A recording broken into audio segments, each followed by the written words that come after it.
L'idée avec ce projet, c'était de se rapprocher de l'essentiel. Proposer quelque chose de vraiment différent. Je ne voulais pas tomber chaque soir sur un répondeur et recevoir le matin des produits d'un autre fuseau horaire. J'ai réfléchi longtemps à ce restaurant et surtout à sa finalité. Je me suis installé dans cette magnifique ville avec comme seul objectif partager, cuisiner et prendre le temps d'aimer chaque instant. Nous côtoyons dans nos vies des paysages et des visages qui nous inspirent. À travers ce petit documentaire, je voulais vous partager un peu de ces rencontres qui ont changé ma vision, qui ont façonné mon pays, et de ces gens qui à leur échelle montrent et font un petit monde différent.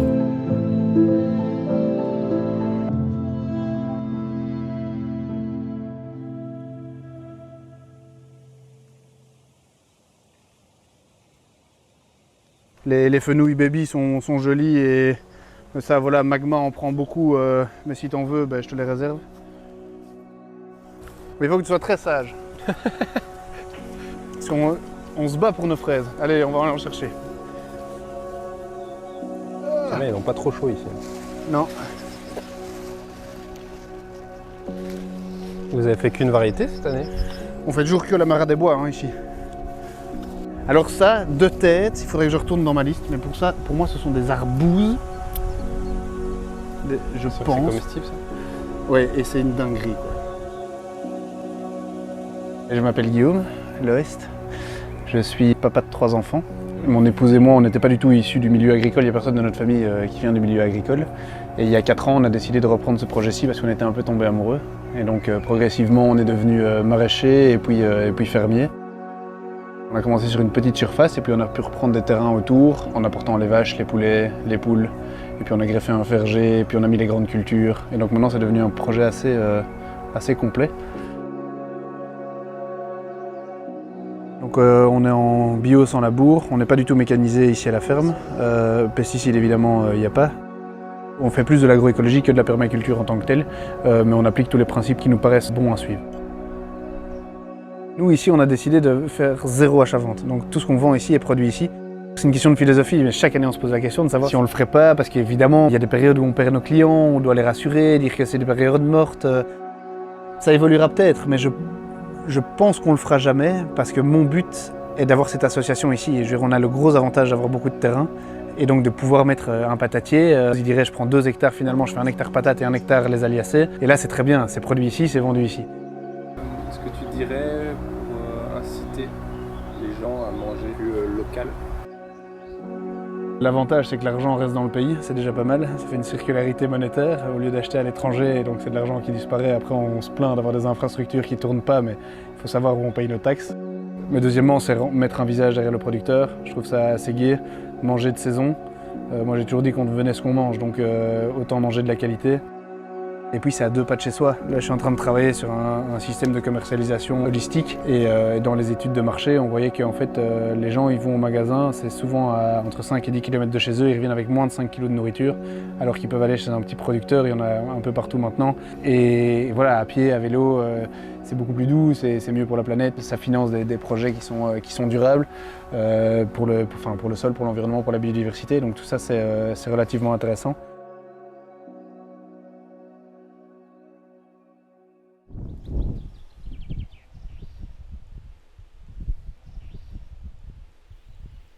Mana, elle se spécialise dans les herbes aromatiques et les fleurs pendant la plus belle période de l'année.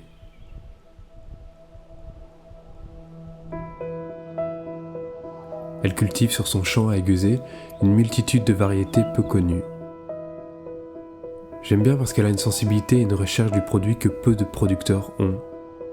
Elle travaille beaucoup de menthe, elle a des tagettes incroyables, de l'agastache, de la verveine citron, des calendulas, du cosmos. Tant de mots qui manquaient à l'écriture des menus. Mes influences sont très aromatiques et florales. Du coup, j'ai vraiment l'impression que ma cuisine est telle qu'elle est pendant cette période de l'année.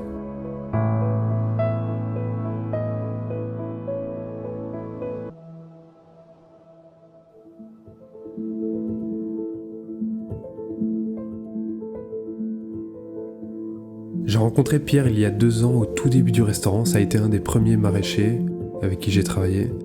J'ai bien aimé son approche, l'idée de fédérer autour du potager, de créer une communauté beaucoup plus grande et de renforcer la ceinture alimentaire à Namur. Jadac, c'est les jardins d'à côté. On a une petite parcelle pilote en agglomération de Jambes, dans le jardin de quelqu'un, qui nous a autorisé à les cultiver, en échange de quoi il prend des légumes pour sa famille. On fait du maraîchage diversifié et en même temps, ils sont aussi contents de participer à un projet pour leur quartier, pour leurs voisins. On travaille avec les restaurateurs, avec cette relation particulière et alors aussi avec les mangeurs du quartier. Il y a vraiment une relation qui se crée de personne à personne et donc c'est le maraîcher du quartier autour de chez lui. C'est peut-être utopique, c'est ce qu'on essaye de mettre en place et de créer petit à petit. Quand on cultive des légumes, qu'on vend des légumes, on ne fait pas que vendre des légumes, évidemment. Il y a autre chose qui se passe, il y a une magie différente qui se crée et une qualité de vie qui s'élargit subitement, quoi.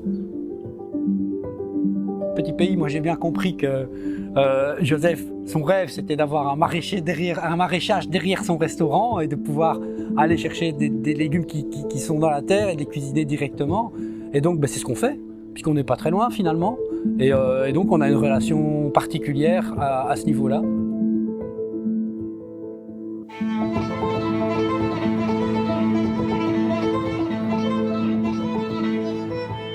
Petit pays, c'est l'idée d'arriver en autonomie niveau alimentaire, se rapprocher du 100% local, être autonome au niveau énergie, gestion des déchets, et ne dépendre de plus aucun gros fournisseur.